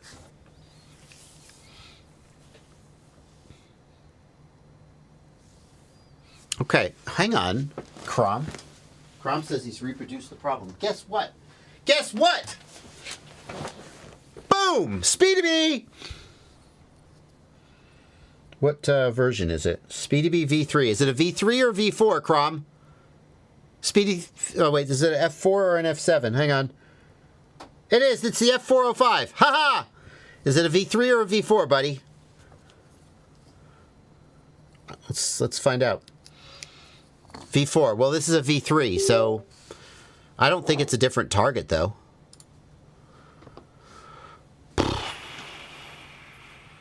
Okay, what are we going to do? What's the steps to reproduce that he gives? Hang on, where's Discord?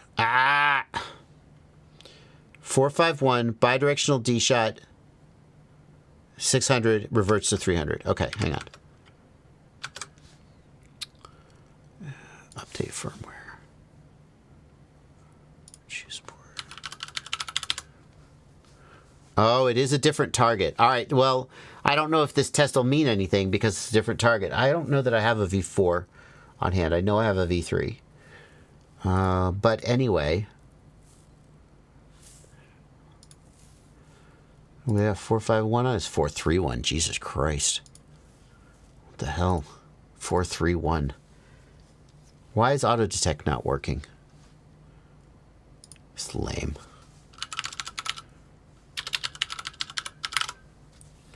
V3 451 load flash.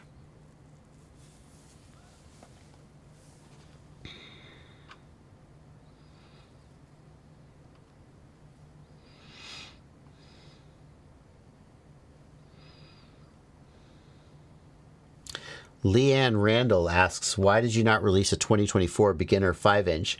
Because there's nothing to change or add. The 2023 one, the hardware is perfectly adequate in every way. It's on Betaflight 451, which is still the latest. There's the only thing theoretically you could argue that you should add, it would be the O4 when the O4 comes out, but even then, I don't think that anything's going to change about the configuration. So, like, yes, that video, the beginner build series was dropped in 2023, but so what? I'm not going to make another one just because the clock rolled over another calendar year. When there's something compelling to add and change, like, for example, if a new version of Betaflight 4.6 comes out, then we'll probably do an update. But, like, just because it's been 12 months since it was released, it doesn't mean there's any reason to update it. Just for the sake of updating it. It is just as good now as it was in terms of the performance of the build. Like, what would, let me throw it back at you. What would you change about the 2023 Bardwell beginner build available from GetFPV? What would you change about it that you think is like holding it back? Honest question. What would you change about it that's holding it back? Express LRS, analog video transmitter, or digital, your choice.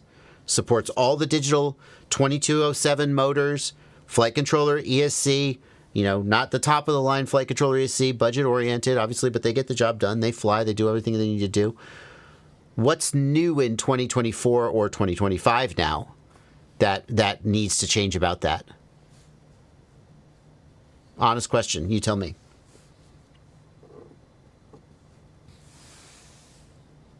I mean, if I were a marketer, I would release an updated 2025 edition, and it would be the same damn content, but with like a different color. And then the video would say 2025, and people would buy more of it. But I'm not a marketer, so it's not what I do. Okay, here we go. He says, go to Motors tab. Wait. Configuration is 3.2K PID loop frequency. Okay.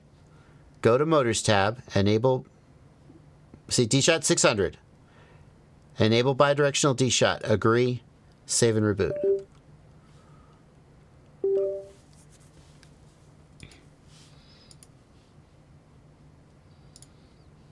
Dshot 300. Okay.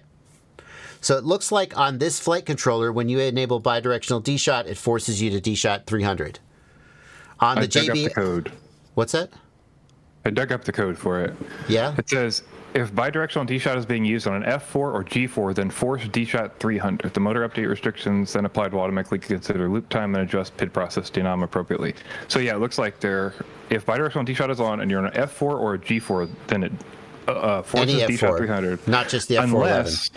Unless you have it overclocked to 216 megahertz. Okay. The F405. So basically, the F4 is not fast enough to run bidirectional and Dshot 600, regardless of the gyro or the PID loop rate or any of that stuff. Yeah, Well, I found a PR. Can I go where down they to went- Can I go down to 2K? And that would make it work? Go ahead.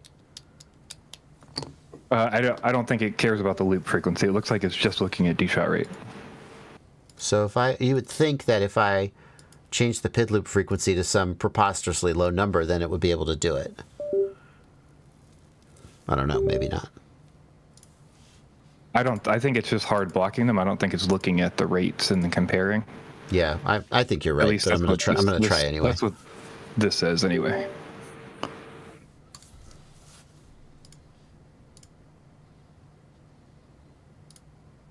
Nope. Okay, so if you have an F4 that can do Dshot 600 bidirectional, it means it's been overclocked. It's an F405 that's been overclocked. But otherwise, Yes. the Betaflight devs have just said F4s can't do bidirectional Dshot 600 because they're not fast enough. And that is what you got going on. Yeah, I found a PR that goes through them testing. They basically build in a testing system and then went through each of the MCUs and found like what their late times were for the important stuff on the scheduler and then decided on that number, it looks like. Yeah, you can't feel the difference. 7.3 FPV points out, and we agree. Yeah, the thing with the Dshot is it's very, very important that the timing be precise and fast. And so, yeah. Also, I just want to say, notice says while dropping to 1K PID loop, drop the CPU from high 30s down to 17. There's two things to remember about the CPU percentage. CPU percentage is just a metric of what's going on. It will likely change in flight. And also the other thing is that there's a scheduler now that didn't used to exist. I think 4.2 or 4.3 didn't have it and 4.4 added it, or maybe 4.3 added it, where Betaflight will now prioritize tasks. So even if you have a lot of the CPU being taken up, as long as there's enough room to do all the important tasks that need to be done for each loop, it will drop unimportant things and your quad will still function. Like for instance, the OSD might drop out or something. The MSP might stop functioning, but like you'll still get the core loops that run the PIDs and fire the motors and all that stuff. Yeah, okay. All right, good. And that's what they discussed testing in that thread, was how many of the core loop things are we missing. Okay.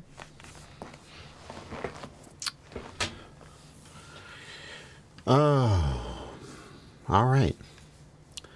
Ayad Yasser.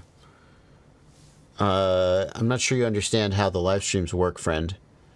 I answer some percent of the questions that get asked, but because there's 600 people watching the live stream and only one of me, most of the questions that get asked don't get answered on the stream. So I'm not ignoring you. I mean, now I'm ignoring you specifically because you've become annoying. Now I'm actually ignoring you specifically. But I wasn't. I just hadn't noticed you yet because, like, there's 45 questions queued right now. I will probably answer 10 of them, but by the end of the stream at most. And that's just how it is. If you have a specific, by the way, and this goes for everyone, if you have a specific question that you need an answer to, either leave a super chat or email me, which costs nothing.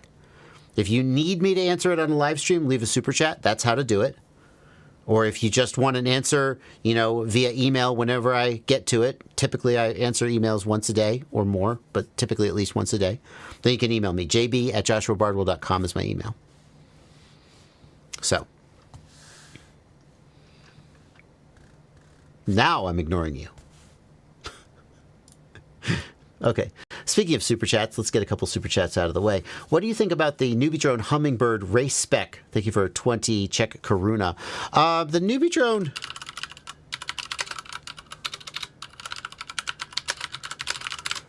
Hummingbird race spec. Newbeedrone like makes good quadcopters. Okay, very lightweight, flies very nice. Then they do annoying things, and I feel conflicted. Like, it has an SPI. Does it have an SPI receiver? ELRS receiver? I'm pretty sure it does. And it runs custom firmware that you can't get from the Betaflight configurator. You have to download the firmware.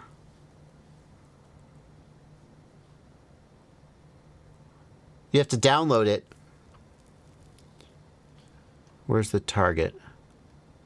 From their private repo.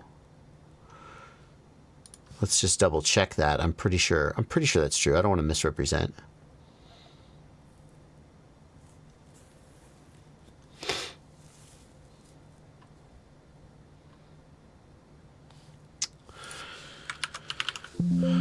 Oh, just tell me.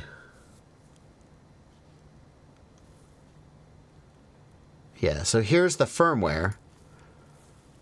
Here it is. Do you want a different firmware? Too bad. Do you want to update Express ELRS? Nope, because it's SPI. So, and that's not a deal breaker. There are reasons. They did this in order to make this flight controller as light as possible. And as inexpensive as possible. $60 for an AIO. I really think it's it's SPI, but I can't confirm that 100%. So it's just a little annoying, and it means that when the time comes to pick one, I'm like, well, is this so much better than a Happy Model or a Beta FPV Air 65? That it's worth that hassle. I mean, the Beta FPV Air 65, at least Newbeedrone is a US-based company that when you break your shit, you can actually, talk to someone in the same time zone as you potentially. So that's nice. I mean, Newbeedrone customer service is about 1 million times better than your typical Chinese company, and they should get credit for that.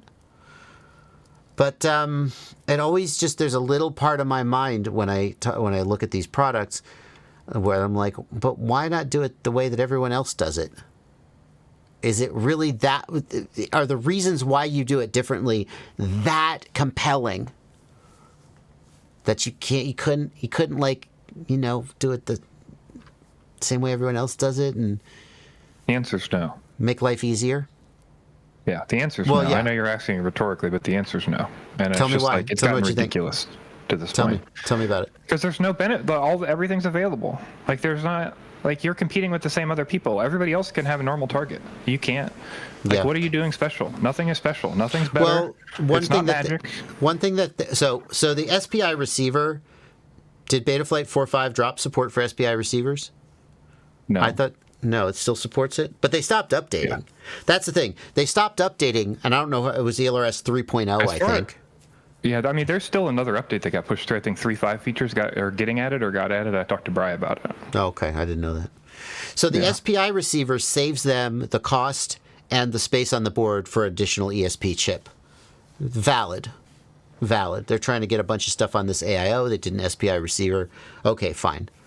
The other thing they've done in the past has been the software OSD, so they didn't have to have a OSD chip on board, and that's something that I don't think Betaflight supports. So, but it's kind of annoying because like Happy Model figured it out, so I don't know. So that's where I'm at with that. If you want to buy one, go for it. But there are some quirks, like you want to try out Betaflight 4.6? Nope. Can't do it. I don't know why you would, but you can't. Does that quad use the normal plugs for the motors? Oh, surely it uses the Newbeedrone plugs. So they have different plugs. It was the race spec one. I bet they solder it. I bet it doesn't even have plugs. There you go. Okay. Yeah, it's the race spec. But yeah, Newbeedrone flight controllers have, yeah, they're soldered on. They have. Well, I'm not super impressed with that soldering. Jeez, what's going on there? Did you see that? It's a little janky. What's going on there? Is that how that should be? Is that how that should be? Am I out of line here? That's is that right? Look at that. Look at all that bare wire. Yeah, it looks like those like clear coated wires that they don't have that jacket on. Oh, it's enamel wire. Yeah. Yeah, enamel wire. There you go. Okay. Thank you. I was like, that can't be right. But then I was like, surely they're not idiots. Yeah, it's enamel wire. Okay, I was reading it as bare copper wire, and I was confused. And then I was thinking, wait, it touches here. So it's taking me a second. Thank you. Okay. Back off the hate train. I almost looked real dumb there for a minute. Parts of the O3 OSD disappear and come back. Sometimes the entire OSD disappears. No issues with video or signal. There's video in Discord. Yeah, so Adrian CP, that's the O3, so it's not a WTFOS issue. Blunty, do you agree? We had this issue, Blunty. Someone had a Vista, and they had to update their WTFOS to fix it. But that's not the case here with the O3, right? I mean, it technically could be if that side can affect the O3 side, right? Like we discussed earlier. So, I mean, if you happen to have V2 goggles, you can attempt to do WTFOS on the goggles. Mm-hmm. But otherwise, this could be from MSP dropping out on the flight controller, right? Mm-hmm. That's what I would think. Like your PID loop rate is too high, your CPU utilization is too high, and as Blunty said, the scheduler is dropping processes. So look at your CPU utilization at the bottom of the screen in Betaflight Configurator, and bear in mind it can change while you're flying as well. It can go up and down. And if it's above, let's say 60%, maybe reduce your PID loop rate from say 8K to 4K and see if that fixes it. Marty Sepp, thank you for a €5 super chat. I'm waterproofing the SpeedyBee F405 V4. It has 2 holes in the motherboard near the boot pad. Let me see if the V3 has that same thing. 2 holes near the boot pad. I mean, I see some solder pads. Oh, SB LED. I don't know, man. That looks like a VIA. Let's see here. SpeedyBee F405 V4. Let's look at this and see if we can find what you're talking about. Near the boot pad. 2 holes near the boot pad.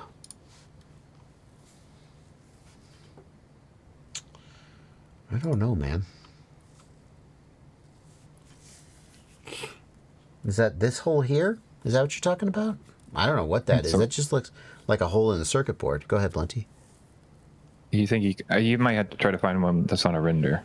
Oh, is that? That's a render. Yeah, I think that's a render. Well, that could be hard. Oh, V4. Because I'm sure that everybody's just using the same damn renders. That looks like a real product. Is that a real product or is that a render?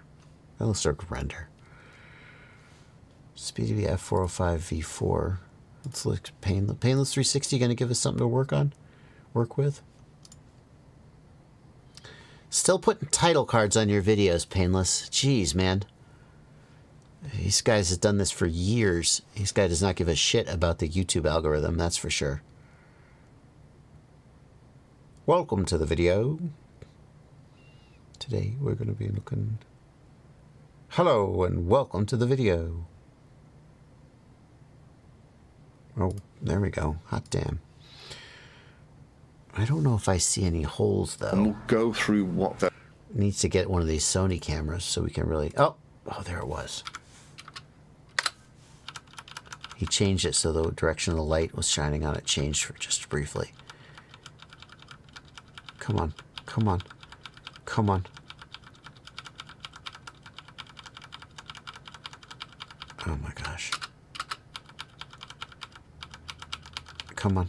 There it goes.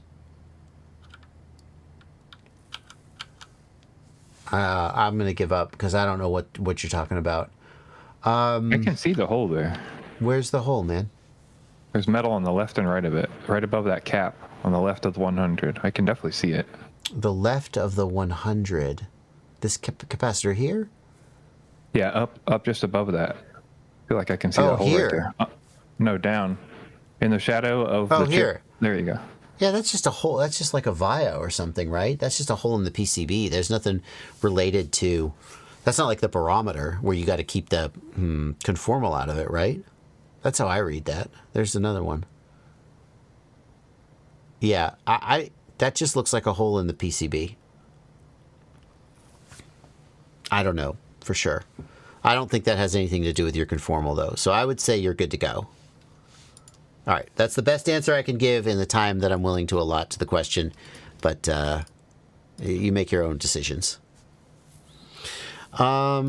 Does the SpeedyBee F405 V4 versus the SpeedyBee F7, isn't it limited by the gyro pin? No. The F7, the fact that the gyro only lets it run at 3.2 kilohertz, the difference between a 3.2K, an 8K, and a 4K gyro, minimal. You're not going to be able to tell the difference. The F7 is you're gonna have a simpler time with the UARTs, and potentially you're going to be able to run more features with less, things dropping out. But no, I think the SpeedyBee F405 is the way to go.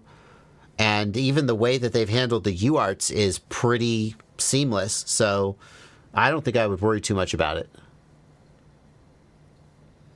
Can the SpeedyBee F405 do bidirect? Yeah, it can, because it must be overclocked. So it can even do bidirectional Dshot 600. Yeah, buy the F7 if you want to give yourself a little headroom, but I wouldn't stress about it. What engineering degree would support FPV the most? I think that... So, you might think it would be something like aeronautical engineering, but I don't think so. I do know at least one person who got an aeronautical engineering degree with a goal of going into drones. I feel like some kind of mechanical engineering degree makes the most sense.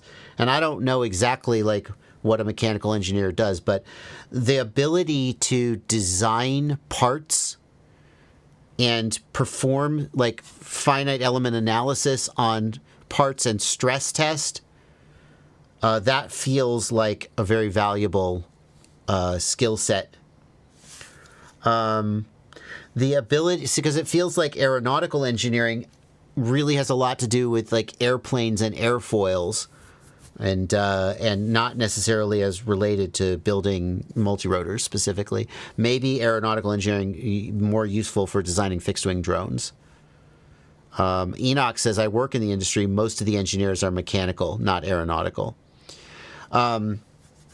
Electrical engineering, the thing is, multi-rotor electrical systems are not that complex, Now, if you wanted to get into like PCB design, right, then whatever engineering field designs PCBs, I don't know if it's electrical engineering, I'm going to guess that like a double E actually doesn't design PCBs a lot and does other things because like engineering is weird that way. When I was I went to Georgia Tech, and we used to joke about the difference between a chemistry degree and a chemical engineering degree. I had a friend who was a Chem-E, and she was like, yeah, no, I've had some chemistry, but like all the chemistry students would be going around with their OChem flashcards memorizing all the organic molecules. And the Chem-Es were like, we design factories, giant boilers and vats and handling, and it was like, well, that's not what I would have thought a Chem-E does. And so a lot of times, like, you wouldn't assume necessarily that a double E is designing circuit boards. Maybe they are.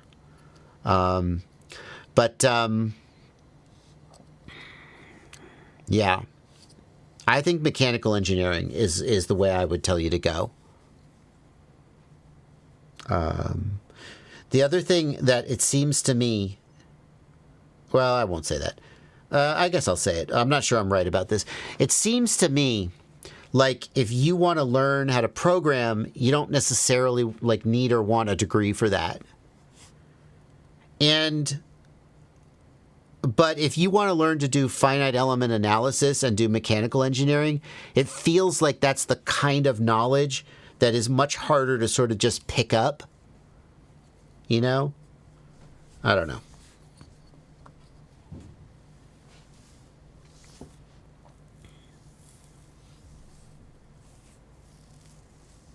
Double E would be really good for understanding controls like PID loops, KV values. Mechanical engineering is good for like designing airframes and props and stuff.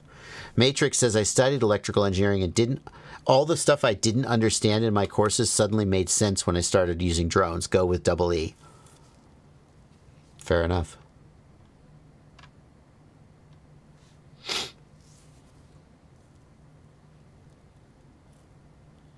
Okay.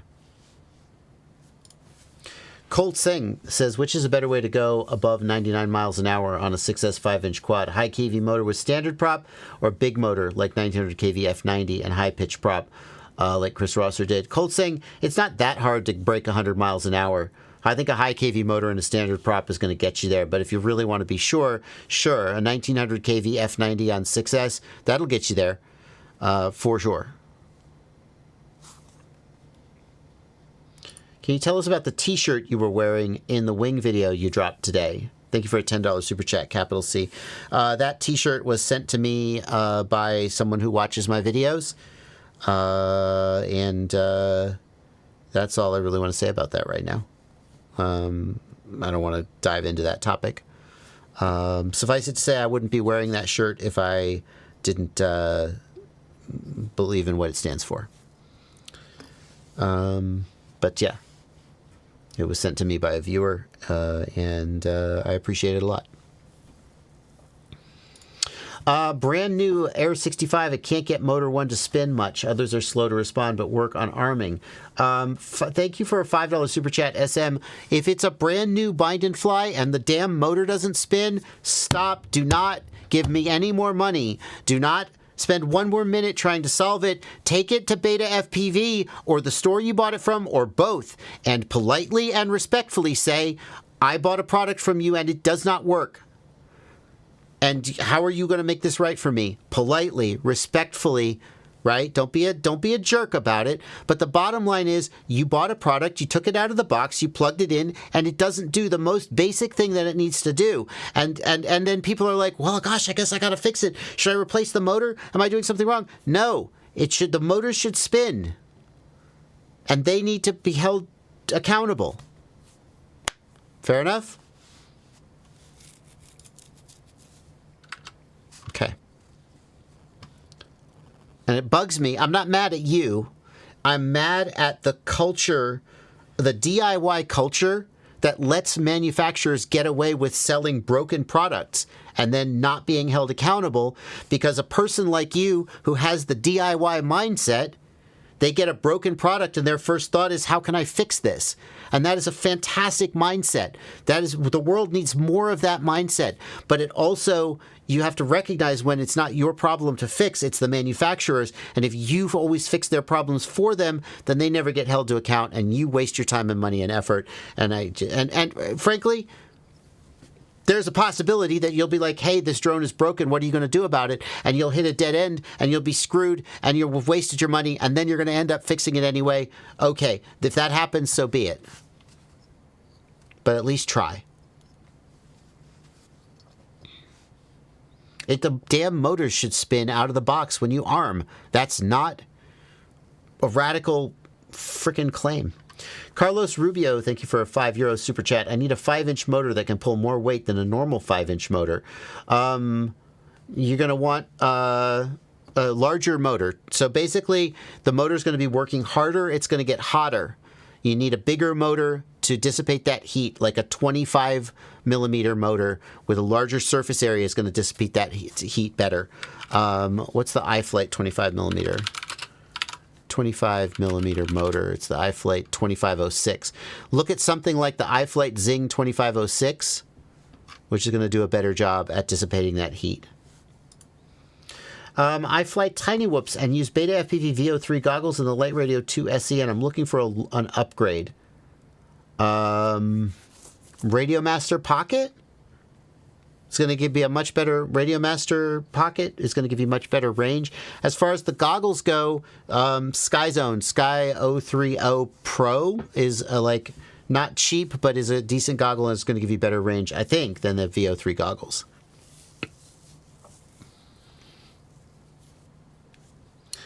I'm having oscillations at hover. Any thoughts? Says Meat Hooks. Not enough information. I'm sorry, Meat Hooks. You can email me if you want to give me more details. There's just not enough information to... That shouldn't happen, clearly, but I don't know why it's happening. Do you know any analog camera that can be used with the HDZero Eco VTX or use the Eco Lux camera with an analog VTX? That's not possible, is it? No, I don't think that's possible. You have to have one of the HDZero cameras. Technically, they're not using a MIPI cable, but it's like a high-definition analog signal. It's not a standard analog signal. Yeah, Blunty? No, that's accurate. That's the answer, yeah.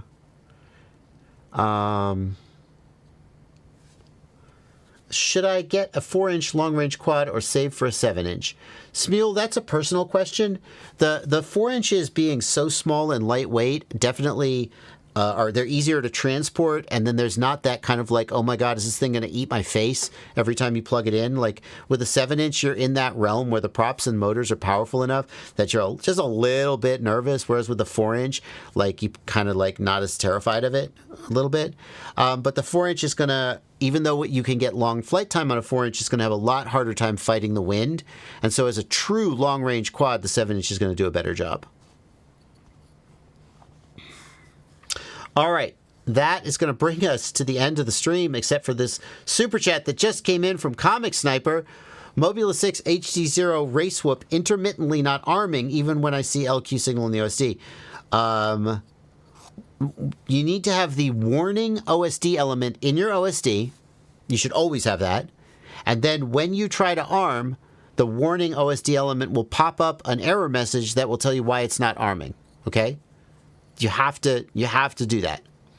And if you yeah, and if for some reason you don't see the warning, that likely means something is wrong with the ability for you to arm, even though you're seeing LQ. So then, next step is always like plug into Betaflight, look and make sure you're getting the signal in, make sure your arm switch is switching, right? Make sure the aux mode is, make sure that the aux channel is moving when you flip the switch. Right. Make sure you're basically dialing in each part, and you're kind of coming to the middle to find like which piece is missing to get that arming to work. Yeah. Okay. If you want to jump on a call with Blunty could do a one-on-one call with you and walk you through it if you're interested. Not for free. His time's too valuable for that. He's still at, what's your price now, Blunty, for an hour? $50. They're still $50 an hour. Not going up with inflation. Been the same for years. Extremely reasonable. Frankly, underpriced. Yeah, so if you want Blunty to jump on a call with you, he can do that for $50 an hour. Also, remember for, I believe, $2, right, for your Patreon, you can get in and join your Discord, where me and other people help over text message all the time. Help is not guaranteed, but help is very common in the Discord. So. That's true. I should plug my own Discord. I'm too busy plugging you. We did get one more super chat. Ah, damn it. The range would be Radiomaster Pocket Skyzone O3 this is about the... I don't understand the question. Radiomaster Pocket should have better range than the Light Radio 2 SE because it has higher output power. And the Skyzone O3 yeah, I don't understand this question. The range would be... Well, I guess he's saying, would it be better if he changes to those two things? The Pocket versus the Light Radio 2, I'm not sure the power output on the Light Radio 2, right? Does the Pocket only do 250, or does the Pocket do a watt? I think the Pocket does a watt. You can tell us in chat, probably. I'm going to look. I think it's a watt.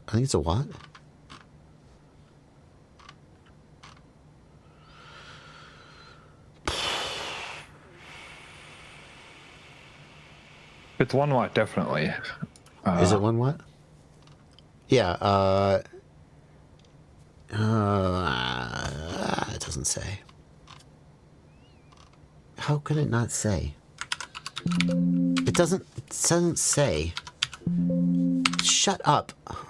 That's so annoying. With such a basic specification, how is it not says there? Pocket does 250. Oh, A lot of chat saying 250 now. Okay, Matt says Pocket is 250, so that's definitely 250. Matt's stick is okay. So I don't know. You might not get anything better if it's only 250 because I mean, it's going to be similar with the Light Radio 2 SE. But the thing is, the range, the Pocket is going to be way easier to live with because the Light Radio 2 doesn't have any, doesn't have a screen, doesn't have anything. It's a way better radio. Yeah. The Bumblebee does 1 watt. Uh-oh. There we go. There's something I haven't thought about. Yeah. I mean, you should get plenty of range from the Pocket. It's going to be a way easier radio to live with. The video is really what's limiting his range. And the question is going to be whether the video range of like those are better goggles, but are they going to give better range? I don't think it's a given. But I would think that they'd give better range than the VRO3. If you really want better range, you could go for a high-end analog module like the TBS Fusion, but you're really starting to spend money then. Anyway, you can flash the Boxer firmware to the Pocket and unlock 1 watt. Risky. I mean, if it doesn't have the cooling, then it'll overheat. Or if it doesn't have the PA, it won't actually drive that. You're just saying that. As far as I know, like you can enter a number in there, but it doesn't actually allow you to change it unless the PA is available to do it, or something like that. I remember hearing that. Yeah. All right, guys. That is going to wrap us up. Is Ciati streaming today? Should I plug Ciati? I haven't seen him in the chat. Is he there? I have not seen him in the chat. I don't think so. All right. That's going to do it today. We will see you tomorrow for the stream at 8 p.m. Have a great day, everybody. Thank you for coming out. It's going to do it.